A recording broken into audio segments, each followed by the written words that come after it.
Imagine waking up one day and realizing that your thoughts are no longer something that belongs only to you, because the moment you think, a machine somewhere is already listening.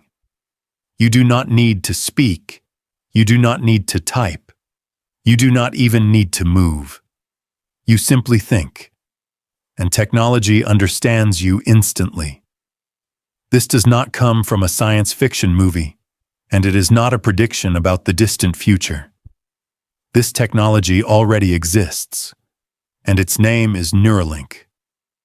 Neuralink is a brain-computer interface, a tiny chip implanted directly into the human brain, designed to read neural signals and translate them into digital commands.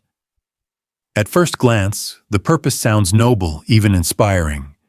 It promises to help paralyzed patients communicate again, to restore movement to people who lost control of their bodies, and to allow the human brain to connect directly with artificial intelligence.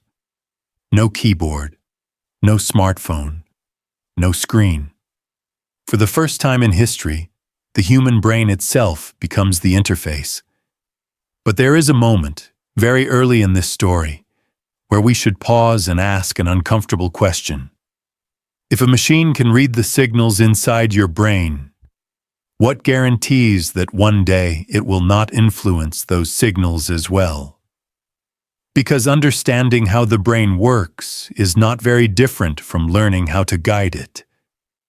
If artificial intelligence knows how your mind reacts, how your emotions rise, and how your attention shifts, then shaping behavior no longer requires force. It only requires subtle guidance. At that point, freedom does not disappear suddenly. It fades quietly. Neuralink is not dangerous because it is evil. It is dangerous because it is powerful. This technology operates at the deepest level of human existence: memory, emotion, intention, and decision. If a brain implant is hacked, the damage is not digital, it is personal. If neural data is collected, it does not reveal what you typed. It reveals who you are before you even act. And if access to this technology is controlled by corporations or governments, then power is no longer about information. It becomes power over cognition itself. This is the kind of control humanity has never had to regulate before. Will we become smarter or simply dependent? There is a paradox hidden inside every intelligent tool. The more it helps us think faster, the less we practice thinking deeply. GPS made us forget how to navigate. Search engines weakened our memory. Social media shortened our attention span. Now imagine outsourcing thought itself. With Neuralink, humans may become faster, more efficient, and more connected than ever before.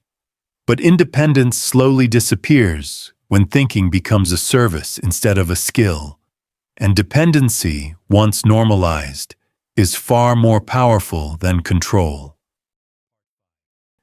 Healing, enhancement, and the point of no return. There is no doubt that Neuralink can change lives for the better.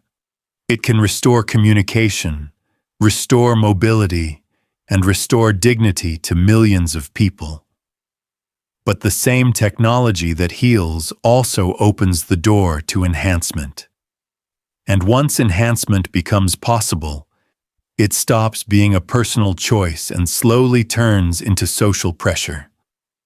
Because in a world where some minds are augmented, staying natural starts to feel like falling behind.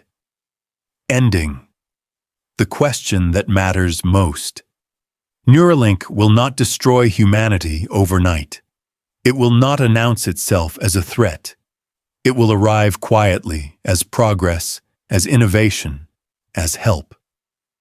And one day, we may realize that the most private space we ever had, our own mind, is no longer completely ours.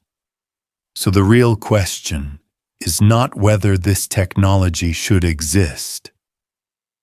The real question is this: When the moment comes to upgrade the human brain, will we still know when to stop?